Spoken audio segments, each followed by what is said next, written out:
A Course in Miracles, Urtext Manuscripts, complete 7-volume combined edition. Volume 1, Chapter 14, Bringing Illusions to Truth. Section A, Introduction.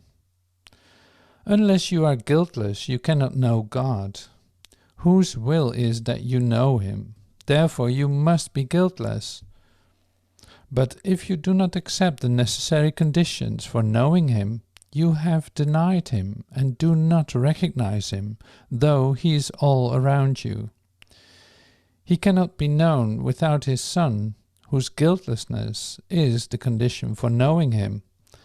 Accepting His Son as guilty is denial of the Father so complete that knowledge is swept away from recognition, in the very mind where God Himself has placed it. If you would but listen and learn how impossible this is, do not endow Him with attributes you understand. You made Him not, and anything you understand is not of Him. Your task is not to make reality. It is here without your making, but not without you. You who have thrown yourselves away and valued God so little, hear me speak for Him and for yourselves. You cannot understand how much your Father loves you, for there is no parallel in your experience of the world to help you understand it. There is nothing on earth with which it can compare, and nothing you have ever felt apart from Him that resembles it ever so faintly. You cannot give a blessing in perfect gentleness. Would you know of one who gives forever and who knows of nothing except giving? The children of heaven live in the light of the blessing of their Father because they know that they are sinless. The atonement was established as the means of restoring guiltlessness to the mind which has denied it, and thus denied heaven to itself. Atonement teaches you the true condition of the Son of God. It does not teach you what you are or what your Father is. The Holy Spirit, who remembers this for you, merely teaches you how to remove the blocks that stand between you and what you know. His memory is yours. If you remember that what you have made, you are remembering nothing. Remembrance of reality is in Him and therefore in you. A Course in Miracles, Urtext Manuscripts, complete 7-volume combined edition. Volume 1, Chapter 14, Section B, Guilt and Guiltlessness. The guiltless and the guilty are totally incapable of understanding one another. Each perceives the other as like himself, making them unable to communicate because each sees the other unlike the way he sees himself. God can communicate only to the Holy Spirit in your mind because only He shares the knowledge of what you are with God. And only the Holy Spirit can answer God for you, for only He knows what God is. Everything else that you have placed within your mind cannot exist, for what is not in communication with the mind of God has never been. Communication with God is life. Nothing without it is at all. The only part of your mind that has reality is the part that links you still with God. Would you have all of it transformed into a radiant message of God's love to share with all the lonely ones who have denied Him with you?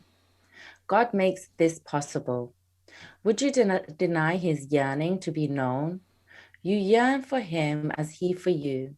This is forever changeless. Accept then the immutable. Leave the world of death behind and return quietly to heaven. There is nothing of value here and everything of value there. Listen to the Holy Spirit and to God through Him. He speaks of you to you. There is no guilt in you, for God is blessed in His Son as the Son is blessed in Him. Each one of you has a special part to play in the atonement, but the message given to each to share is always the same. God's Son is guiltless.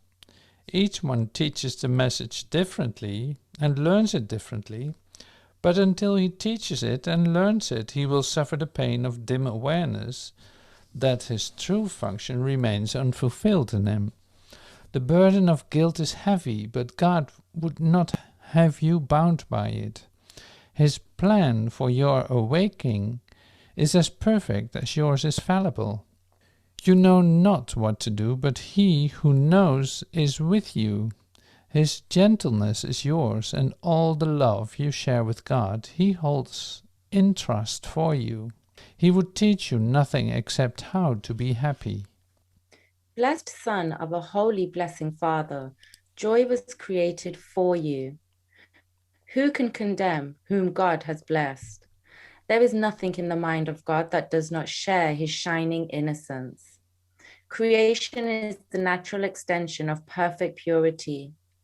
Your only calling here is to devote yourself with active willingness to the denial of guilt in all its forms. To accuse is not to understand. The happy learners of the atonement become the teachers of the innocence that is the right of all that God created. Deny them not what is their due, for you will not withhold it from them alone. The inheritance of the kingdom is the right of God's Son, given him in his creation. Do not try to steal it from him, or you will ask for guilt and will experience it. Protect his purity from every thought that would steal it away, and keep it from his side.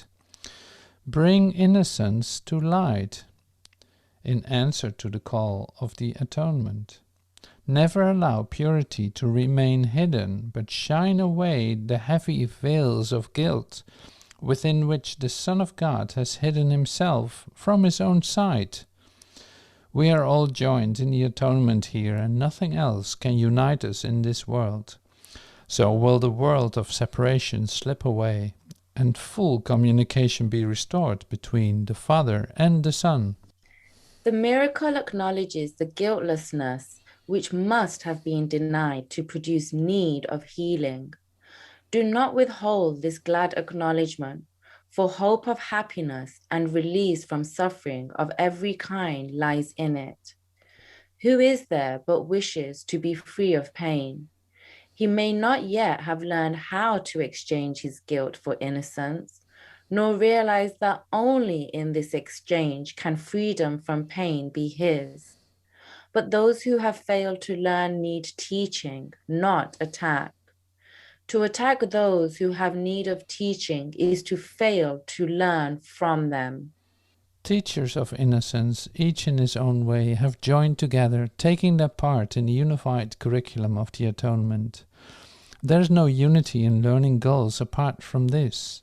There is no conflict in this curriculum, which has one aim, however it is taught. Each effort made on its behalf is offered to the single purpose of release from guilt and the eternal glory of God in his creation. And every teaching that points to this points straight to heaven and to the peace of God. There is no pain, no trial, no fear that teaching this can fail to overcome. The power of God himself supports this teaching and guarantees its limitless results. Join your own efforts to the power that cannot fail and must result in peace. No one can be untouched by teaching such as this. You will not see yourself beyond the power of God if you teach only this. You will not be exempt from the effect of this most holy lesson, which seeks but to restore what is the right of God's creation. From everyone whom you accord release from guilt, you will inevitably learn your innocence.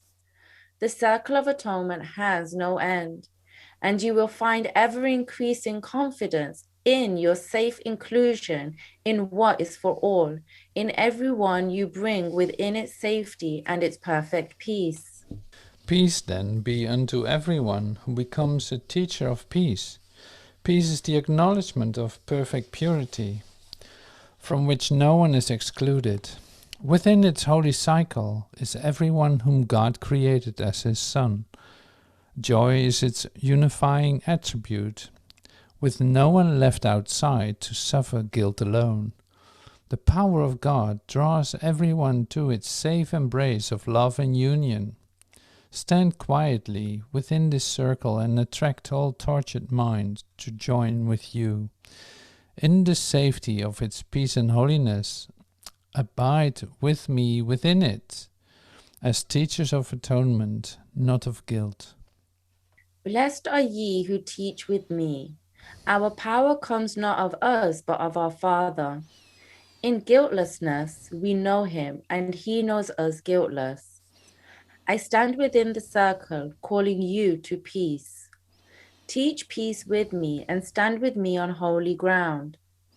Remember for everyone your Father's power that he has given them. Believe not that you cannot teach his perfect peace. Stand not outside, but join with me within. Fail not the only purpose to which my teaching calls you. Restore to God his Son as he created him by teaching him his innocence. The crucifixion had no part in the atonement. Only the resurrection became my part in it. That is the symbol of the release from guilt by guiltlessness. Whomever you perceive as guilty, you would crucify. But you restore guiltlessness to whomever you see as guiltless. Crucifixion is always the ego's aim. It sees as guilty, and by its condemnation, it would kill. The Holy Spirit sees only guiltlessness, and in his gentleness he would release from fear and re-establish the reign of love. The power of love is in his gentleness, which is of God and therefore cannot crucify nor suffer crucifixion. The temple you restore becomes your altar, for it was rebuilt through you, and everything you give to God is yours. Thus he creates, and thus must you restore. Each one you see you place within the holy circle of atonement or leave outside, judging him fit for crucifixion or redemption. If you bring him into the circle of purity, you will rest there with him. If you leave him without, you join him there. Judge not, except in quietness, which is not of you. Refuse to accept anyone as without the blessing of atonement, and bring him into it by blessing him. Holiness must be shared, for therein lies everything that makes it holy. Come gladly to the holy circle and look out in peace on all who think they are outside. Cast no one out, for this is what he seeks along with you. Come, let us join him in the holy place of peace, which is for all of us, united as one within the cause of peace. A Course in Miracles Urtext Manuscripts, complete 7-volume combined edition, Volume 1, Chapter 14, Section C, Out of the Darkness. The journey that we undertake together is the change of dark for light, of ignorance for understanding. Nothing you understand is fearful. It is only the darkness and in ignorance that you perceive the frightening, and you shrink away from it to further darkness. And yet it is only the hidden that can terrify, not for what it is, but for its hiddenness. The obscure is frightening because you do not understand its meaning, for if you did, it would be clear, and you would be no longer in the dark. Nothing has hidden value, for what is hidden cannot be shared, and so its value is unknown. The hidden is kept apart, but all value always lies in joint appreciation. What is concealed cannot be loved, and so it must be feared. The quiet light in which the Holy Spirit dwells within you is merely perfect openness, in which nothing is hidden and therefore nothing is feared. Attack will always yield to love if it is brought to love, not hidden from it. There is no darkness that the light of love will not dispel, unless it is concealed from love's beneficence. What is kept apart from love cannot share its healing power because it has been separated off and kept in darkness. The sentinels of darkness watch over it carefully, and you who made these guardians of illusions out of nothing are now afraid of them. Would you continue to give imagined power to these strange ideas of safety? They are neither safe nor unsafe. They do not protect, neither do they attack. They do nothing at all, being nothing at all. As guardians of darkness and of ignorance, look to them only for fear, for what they keep obscure is fearful. But let them go, and what was fearful will be so no longer. Without protection of obscurity, only the light of love remains, for only this has meaning and can live in light. Everything else must disappear. Death yields to life simply because destruction is not true. The light of guiltlessness shines guilt away because when they are brought together, the truth of one must make the falsity of its opposite perfectly clear. Keep not guilt and guiltlessness apart, for your belief that you can have them both is meaningless. All you have done by keeping them apart is lose their meaning by confusing them with each other. And so you do not realize that only one means anything and the other is wholly without sense of any kind. You have interpreted the separation as a means which you have made for breaking your communication with your Father. The Holy Spirit reinterprets it as means of re-establishing what has not been broken, but has been made obscure. All things you made have use to Him, for His most holy purpose. He knows you are not separate from God, but He perceives much in your mind that lets you think you are. All this and nothing else would He separate from you. The power of decision, which you made in place of power of creation, He would teach you how to use on your behalf. You who have made it to crucify yourselves must learn of Him how to apply it to the holy cause of restoration. You who speak in dark and devious symbols do not understand the language you have made. It has no meaning, for its purpose is not communication, but rather the disruption of communication. If the purpose of language is communication, how can this tongue mean anything? Yet even this strange and twisted effort to communicate through not communicating holds enough of love to make it meaningful if its interpreter is not its maker. You who made it are but expressing conflict from which the Holy Spirit would release you. Leave what you would communicate to Him. He will interpret it to you with perfect clarity, for He knows with whom you are in perfect communion. You know not what you say, and so you know not what is said to you. But your interpreter perceives the meaning in your alien language. So you know not what you say, and so you know not what is said to you. But your interpreter perceives the meaning in your alien language. He will not attempt to communicate the meaningless, but he will separate out all that has meaning, dropping off all the rest, and offering your true communication to those who would communicate as truly with you. You speak two languages at once, and this must lead to unintelligibility. But if one means nothing and the other everything, only that one is possible for purposes of communication. The other but interferes with it. The Holy Spirit's function is entirely communication. He therefore must remove whatever interferes with it in order to restore it. Therefore, keep no source of interference from His sight, for He will not attack your sentinels.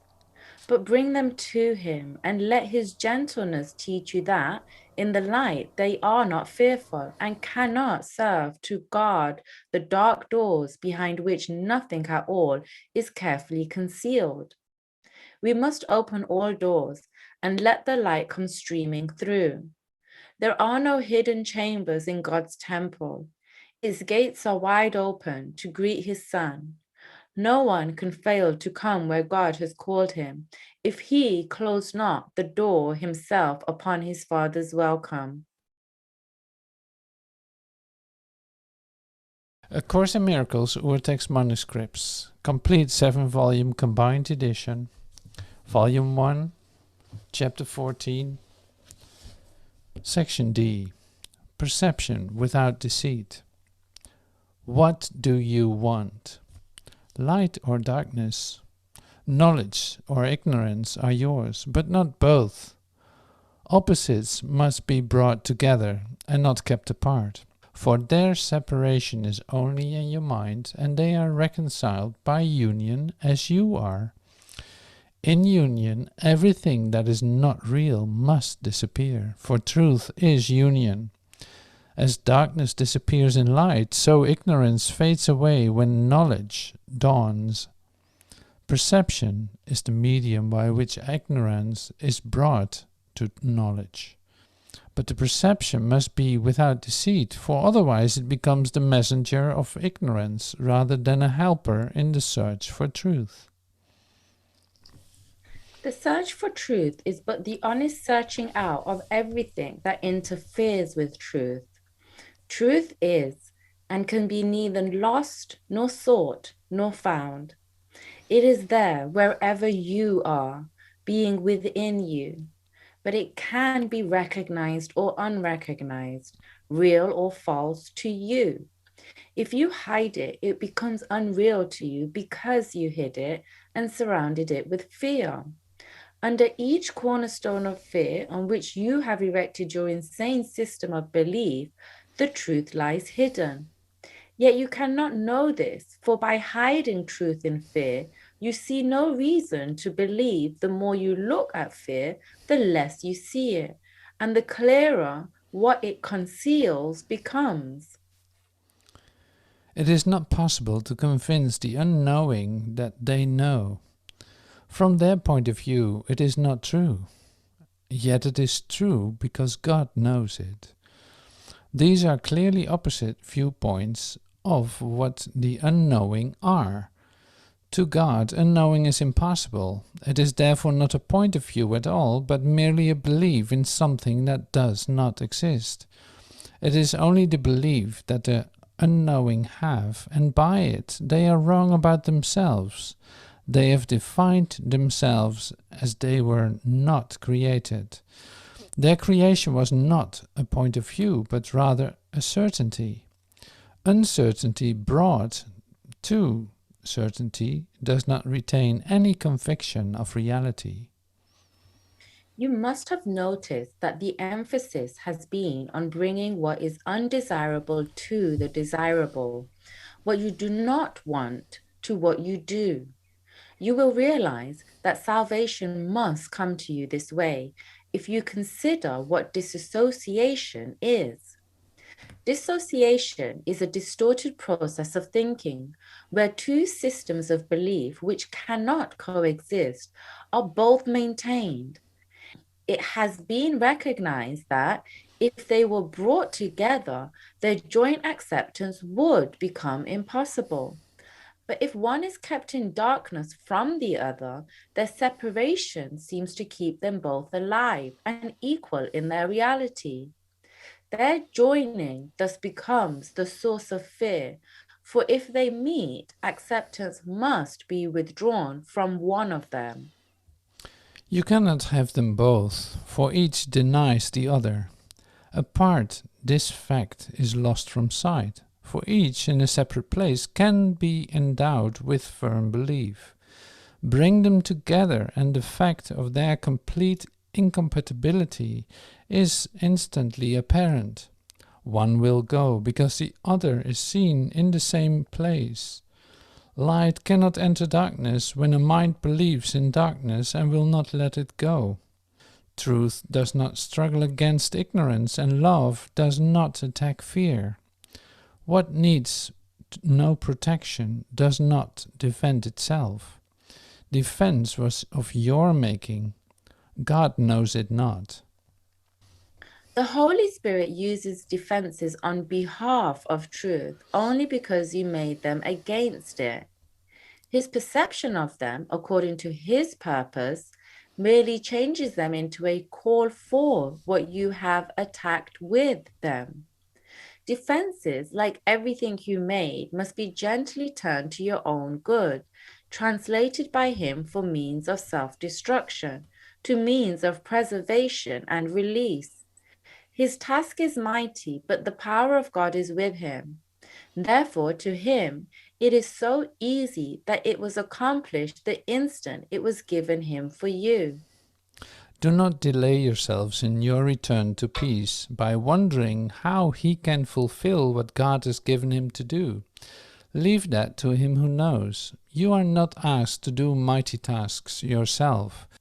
You are merely asked to do the little he suggests you do, trusting him only to the small extent of believing that, if he asks it, you can do it. You will see how easily all that he asks can be accomplished. He asks of you but this: bring to him every secret you have locked away from him. Open every door to him and bid him enter the darkness and lighten it away. Open every door to him and bid him enter the darkness and lighten it away. At your request, he enters gladly. He brings the light to darkness if you make the darkness open to him. But what you hide, he cannot look upon. For he sees for you, and unless you look with him, he cannot see. The vision of Christ is not for him alone, but for him with you. Bring therefore all your dark and secret thoughts to him, and look upon them with him. He holds the light and you the darkness. They cannot coexist when both of you together look on them. This judgment must prevail, and he will give it to you as you join your perception to his. Joining with him in seeing is the way in which you learn to share with him the interpretation of perception that leads to knowledge. You cannot see alone. Sharing perception with him whom God has given you teaches you how to recognize what you see. It is the recognition that nothing you see means anything alone. Seeing with him will show you that all meaning, including yours, comes not from double vision, but from the gentle fusing of everything into one meaning, one emotion, and one purpose. God has one purpose, which he shares with you. The single vision which the Holy Spirit offers you will bring this oneness to your mind with clarity and brightness so intense you could not wish for all the world not to accept what God would have you have. Behold your will accepting it as his, with all his love as yours. All honor to you through him, and through him unto God. In the darkness, you have obscured the glory God gave you and the power that he bestowed upon his guiltless Son. All that lies hidden in every darkened place, shrouded in guilt and in the dark denial of innocence. Behind the dark doors which you have closed lies nothing, because nothing can obscure the gift of God. It is the closing of the doors that interferes with recognition of the power of God that shines in you. Banish not power from your mind, but let all that you would hide, your glory, be brought to the judgment of the Holy Spirit, and there undone. Whom he would save for glory is saved for it. He has promised the Father that through him you would be released from littleness to glory. To what he promised God, he is wholly faithful, for he shared with God the promise that was given to him to share with you.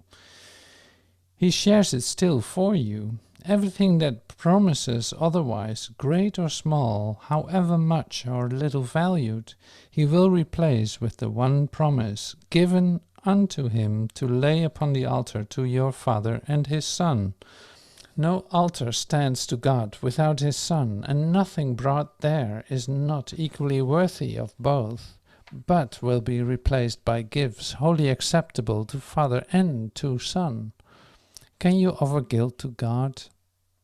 You cannot, then, offer it to his Son. For they are not apart, and gifts to one are offered to the other. You know not God, because you know not this, and yet you do know God, and also this. All this is safe within you, where the Holy Spirit shines.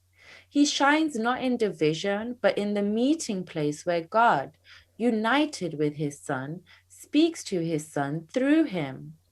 Communication between what cannot be divided cannot cease. The holy meeting place of the unseparated Father and his Son lies in the Holy Spirit and in you.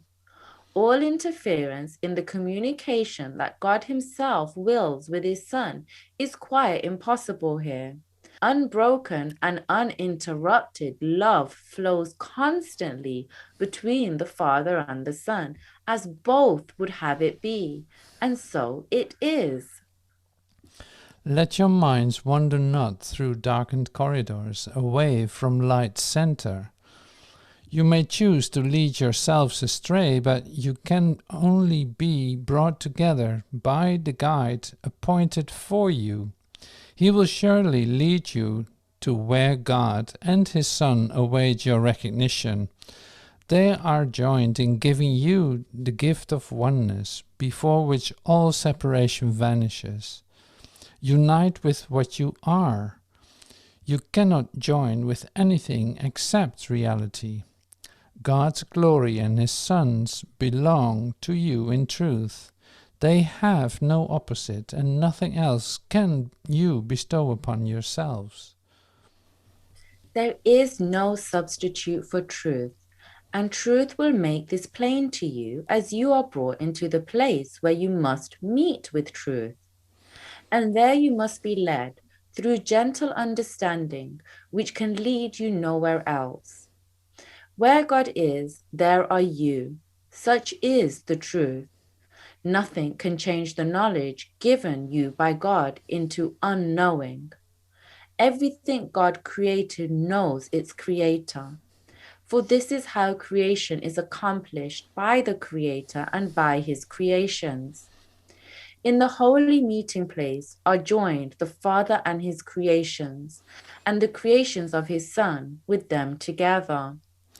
There is one link which joins them all together, holding them in the oneness out of which creation happens. The link with which the Father joins himself to those he gives the power to create like him can never be dissolved. Heaven itself is union with all of creation and with its one Creator. And heaven remains the will of God for you. Lay no gifts other than this upon your altars, for nothing can coexist beside it. Here your meager offerings are brought together with the gift of God, and only what is worthy of the Father will be accepted by the Son, for whom it was intended. To whom God gives himself, he is given. Your little gifts will vanish on the altar where he has placed his own.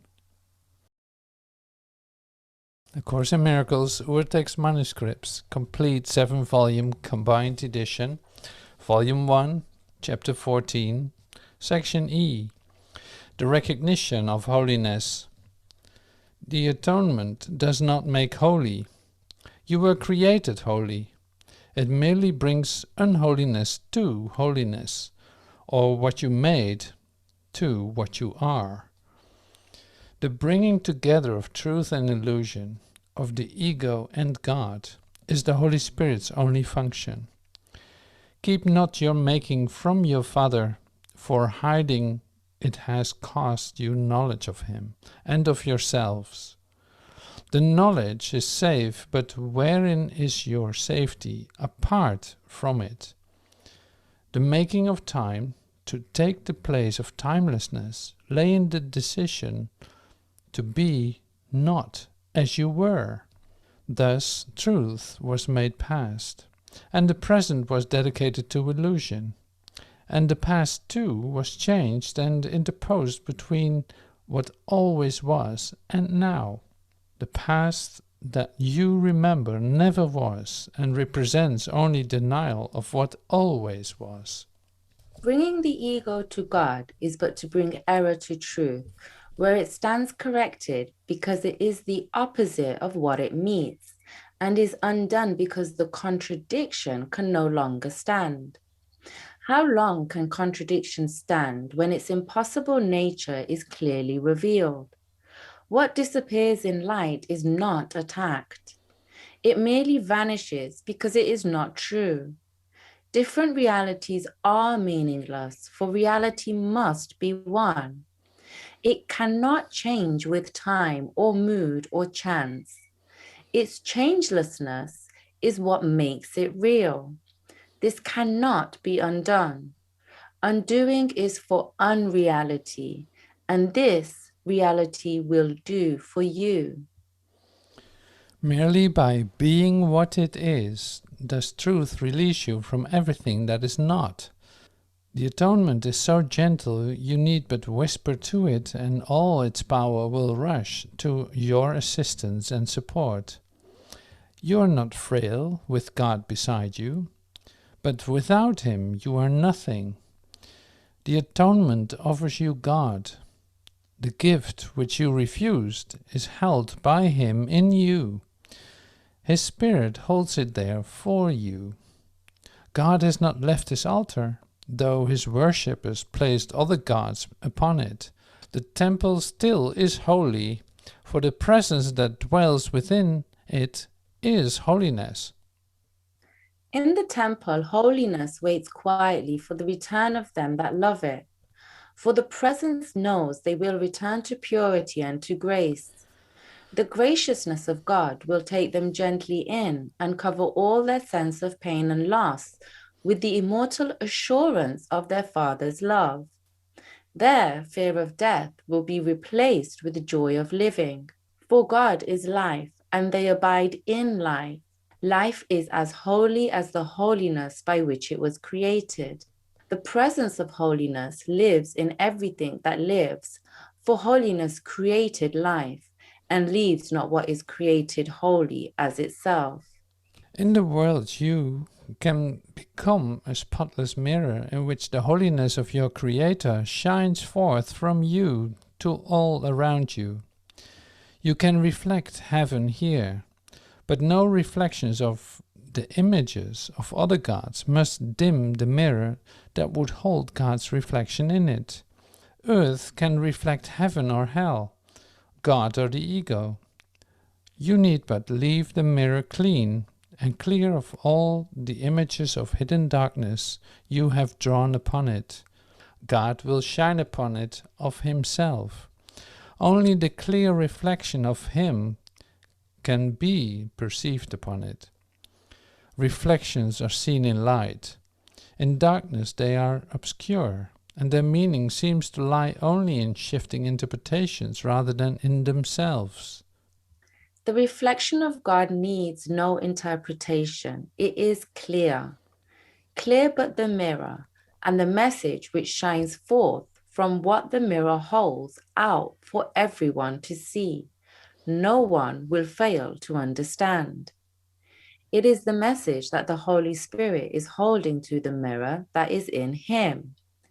He recognizes it because he has been taught his need for it, but knows not where to look to find it.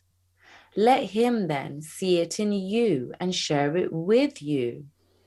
Could you but realize for a single instant the power of healing that the reflection of God shining in you can bring to all the world, you could not wait to make the mirror of your mind clean, to receive the image of the holiness that heals the world.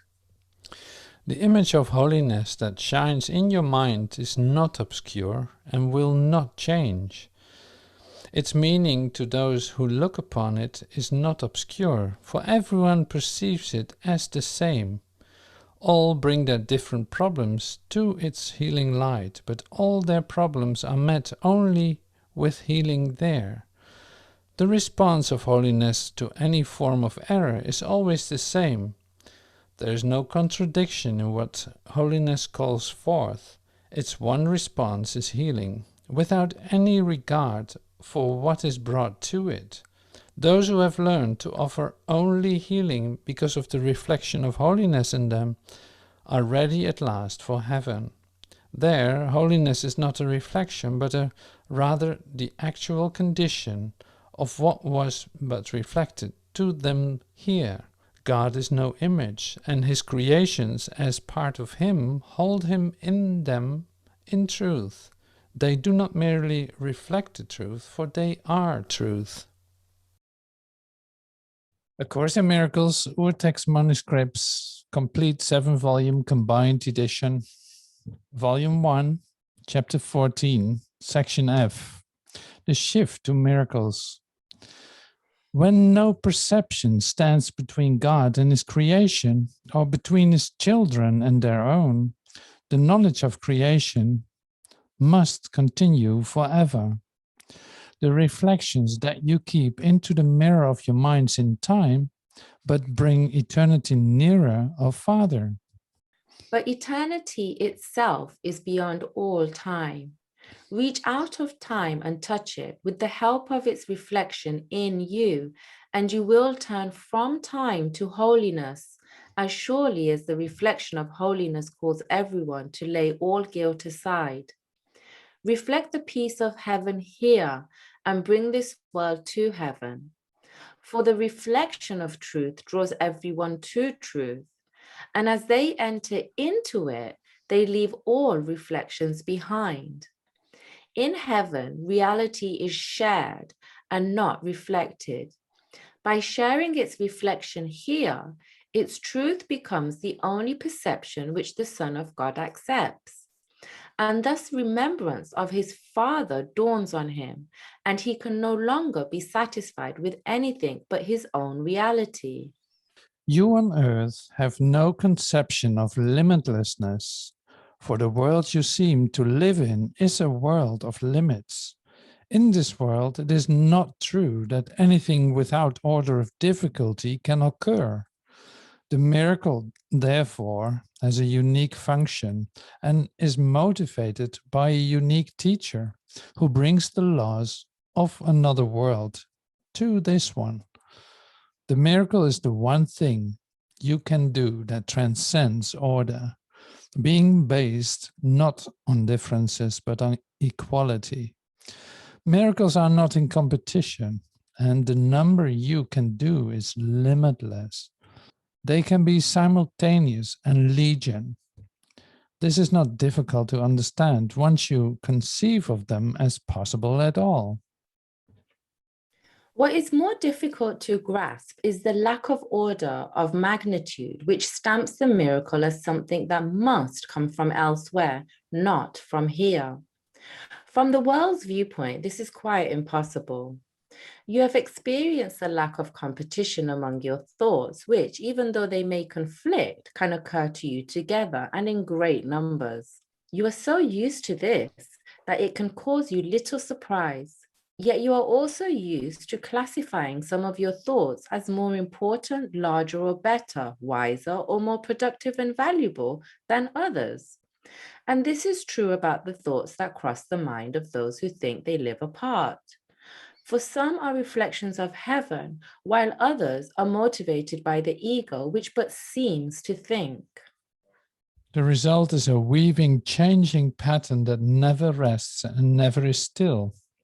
It shifts unceasingly across the mirror of your mind, and the reflections of heaven last but a moment and grow dim as darkness blots them out. Where there was light, darkness removes it in an instant. and alternating patterns of light and darkness, darkness and light, sweep constantly across your minds. The little sanity that still remains is held together by a sense of order which you establish. The very fact that you can do this and bring any order into chaos shows that you are not an ego, and that more than just an ego must be in you. For the ego is chaos, and if it were all of you, no order at all would be possible. But though the order which you impose your mind limits the ego, it also limits you. To order is to judge and to arrange by judgment. Therefore, it is not your function, but the Holy Spirit's. It will seem very difficult for you to learn that you have no basis at all for ordering your thoughts. This lesson the Holy Spirit teaches by giving you shining examples to show you that your way of ordering is wrong, but that a better way is offered you. The miracle offers exactly the same response to every call for help. It does not judge the call. It merely recognizes what it is and answers accordingly. It does not consider which call is louder or greater or more important. You may wonder how you, who are still bound to judgment, can be asked to do that which required no judgment of your own. The answer is very simple. The power of God and not of you engenders miracles. The miracle itself is but the witness that you have the power of God in you. That is the reason that the miracle gives equal blessing to all who share in it. And that is also why everyone shares in it. The power of God is limitless, and being always maximal, it offers everything to every call from anyone. There's no order here. A call for help is given help. The only judgment involved at all is in the Holy Spirit's one division into two categories, one of love and the other the call for love. You cannot safely make this division, for you are much too confused either to recognize love or to believe that everything else is nothing but a need for love. You are too bound to form and not to content. What you consider content is not content at all. It is merely form and nothing else. For you do not respond to what a brother really offers you, but only to the particular perception of his offering by which your ego judges it. The ego is incapable of understanding content and is totally unconcerned with it. To the ego, if the form is acceptable, the content must be. Otherwise, it will attack the form. You who believe you understand something of the dynamics of the mind, let me assure you that you know nothing of it at all. For of yourselves you could not know of it. The study of the ego is not the study of the mind. In fact, the ego enjoys the study of itself and thoroughly approves the undertakings of the students who would analyze it, approving its importance.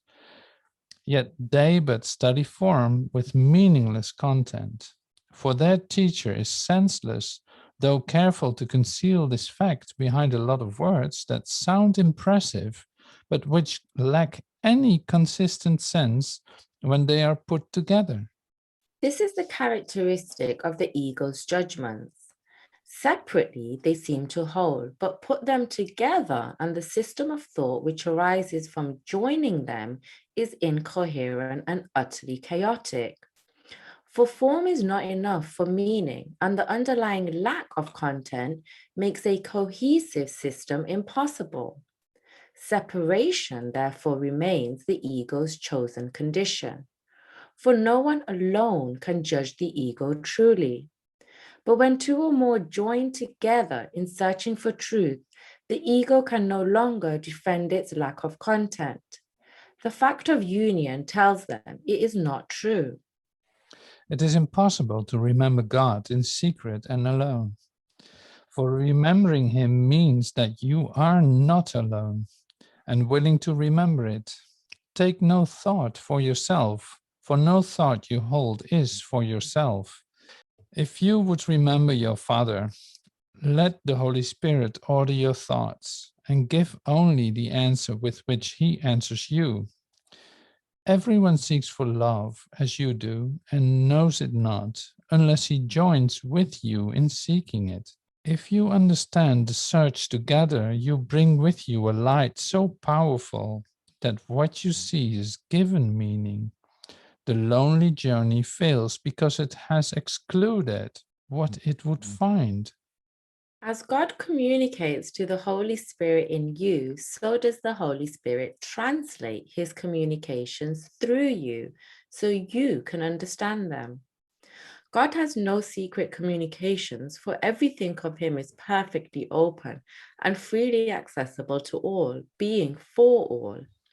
Nothing lives in secret, and what you would hide from the Holy Spirit is nothing. Every interpretation you would lay upon a brother is senseless. Let the Holy Spirit show him to you and teach you both his love and need for love. Neither his mind nor yours holds but these two orders of thought. The miracle is the recognition that this is true.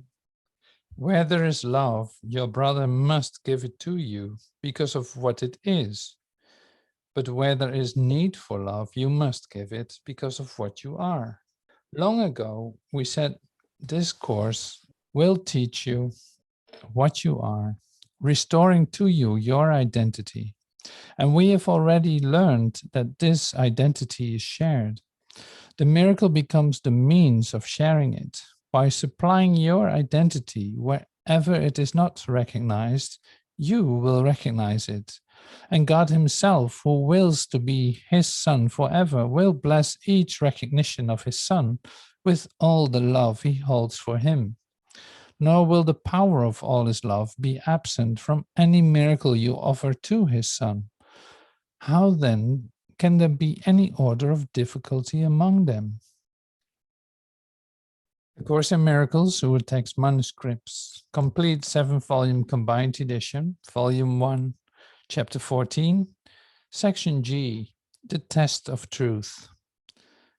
But the essential thing is learning that you do not know. Knowledge is power, and all power is of God. You who have tried to keep power for yourself have lost it. You still have the power, but you have interposed so much between it and your awareness of it that you cannot use it. Everything you taught yourself has made your power more and more obscure to you. You know not what it is, nor where.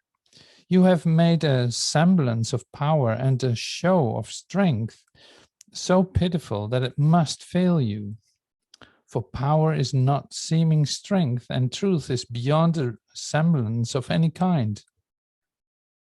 Yet all that stands between you and the power of God in you is but your learning of the false and your attempts to undo the true. Be willing then for all of it to be undone, and be glad that you are not bound to it forever. For you have taught yourselves how to imprison the Son of God, a lesson so unthinkable that only the insane in deepest sleep could even dream of it. Can God learn how not to be God? And can his Son, given all power by him, learn to be powerless? What have you taught yourselves that you can possibly prefer to keep in place of what you have and what you are?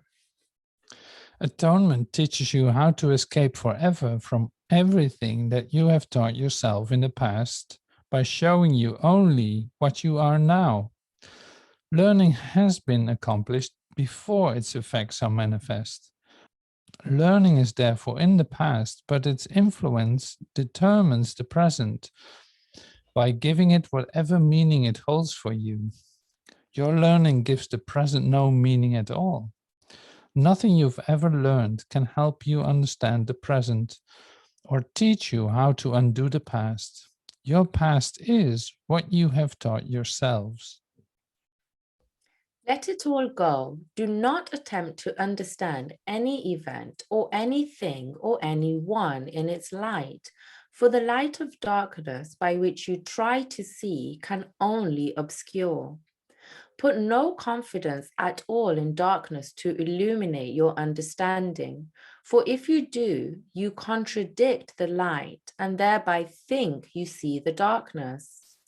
Yet darkness cannot be seen, for it is nothing more than a condition in which seeing becomes impossible.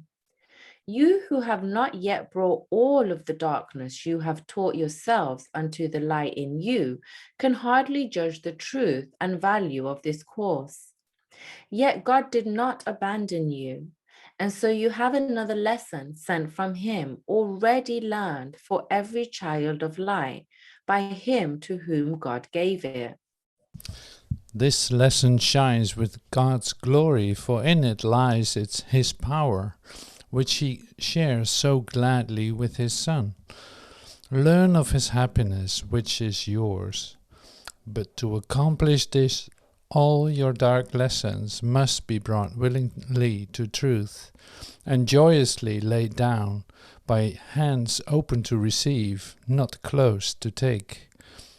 Every dark lesson that you bring to him who teaches light, he will accept from you, because you do not want it, and he will gladly exchange each one for the bright lesson he has learned for you.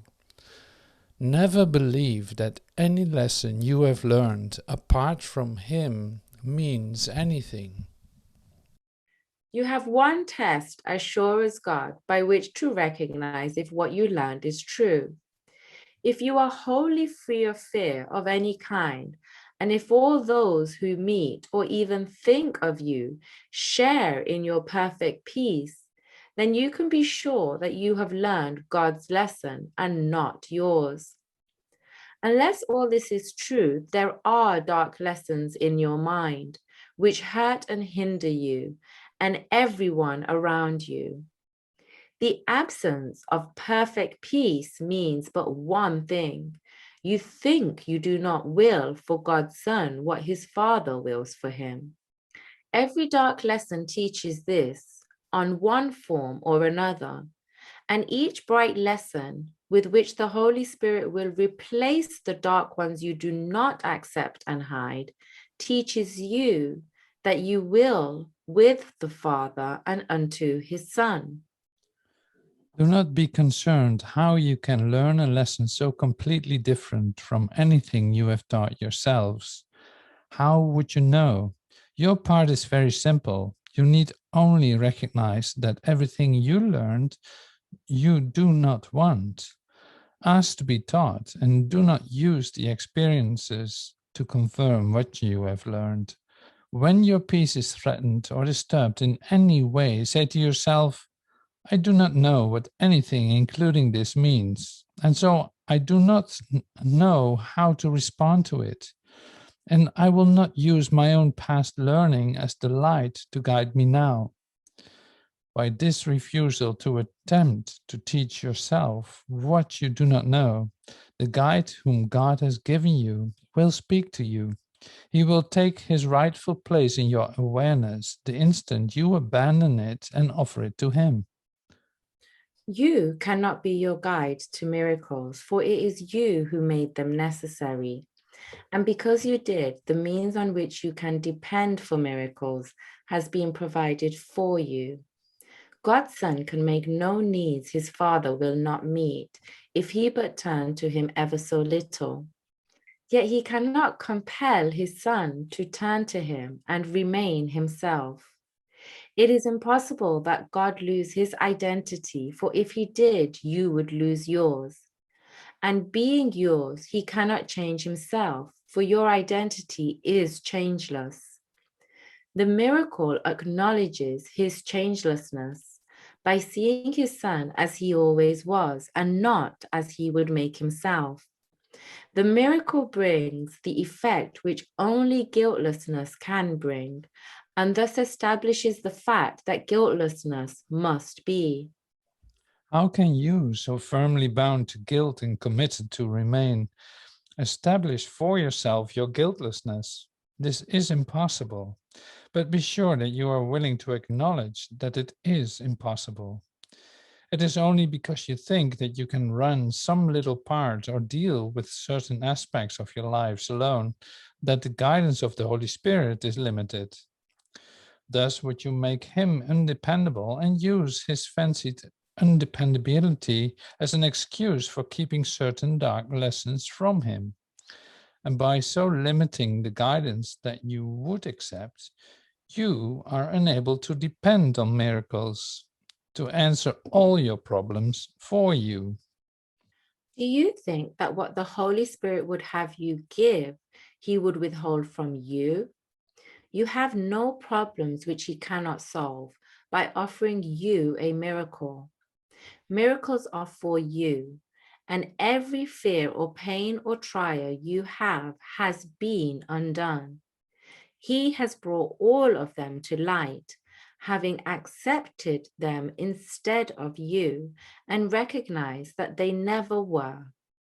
There are no dark lessons he has not already lightened for you. The lessons you would teach yourselves, he has corrected already. They do not exist in his mind at all, for the past binds him not, and therefore binds not you.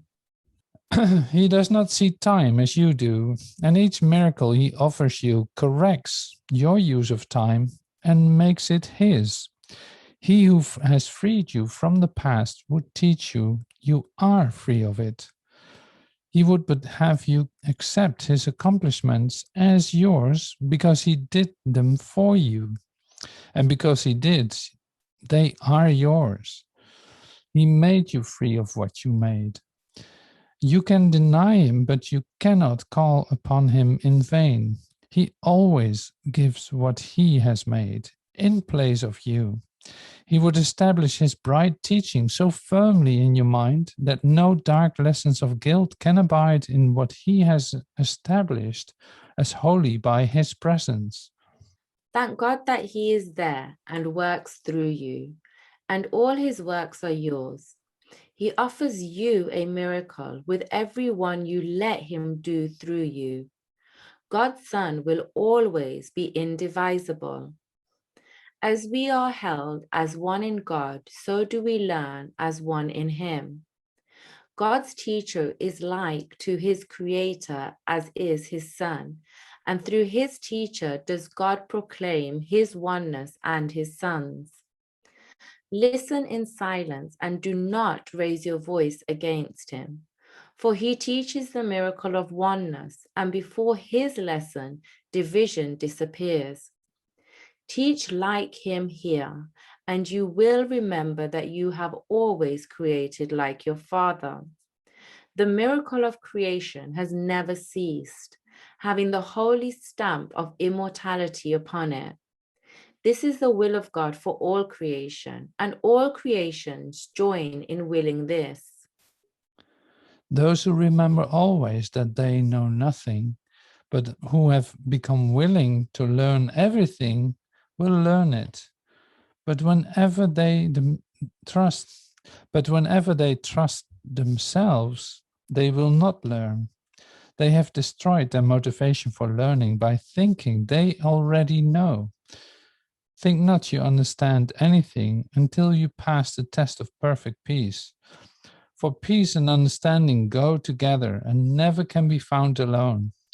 Each brings the other with it, for it is the law of God that they be not separate. They are cause and effect, each to the other. So where one is absent, the other cannot be. Only those who see they cannot know, unless the effects of understanding are with them, can really learn at all. And for this, it must be peace they want and nothing else. Whenever you think you know, peace will depart from you because you have abandoned the teacher of peace. Whenever you fully realize that you know not, peace will return, for you will have invited him to do so by abandoning the ego on behalf of him. Call not upon the ego for anything. It is only that you need do. The Holy Spirit will, of himself, Fill every mind that so makes room for him. If you want peace, you must abandon the teacher of attack. The teacher of peace can never abandon you. You can never desert him, but he will never reciprocate. For his faith in you is his understanding. It is as firm as is his faith in his Creator. And he knows that faith in his Creator must encompass faith in creation. In this consistency lies his holiness, which he cannot abandon, for it is not his will to do so. With your perfection ever in sight, he gives the gift of peace to everyone who perceives the need for peace and who would have it. Make way for peace, and it will come. For understanding is in you, and from it peace must come. The power of God from which they both arise is yours as surely as it is his. You think you know him not, only because alone it is impossible to know him. But see the mighty works that he do through you, and you must be convinced you did them through him. It is impossible to deny the source of effects so powerful they could not be of you. Leave room for him, and you will find yourself so filled with power that nothing will prevail against your peace. And this will be the test by which you recognize that you have understood. This concludes chapter 14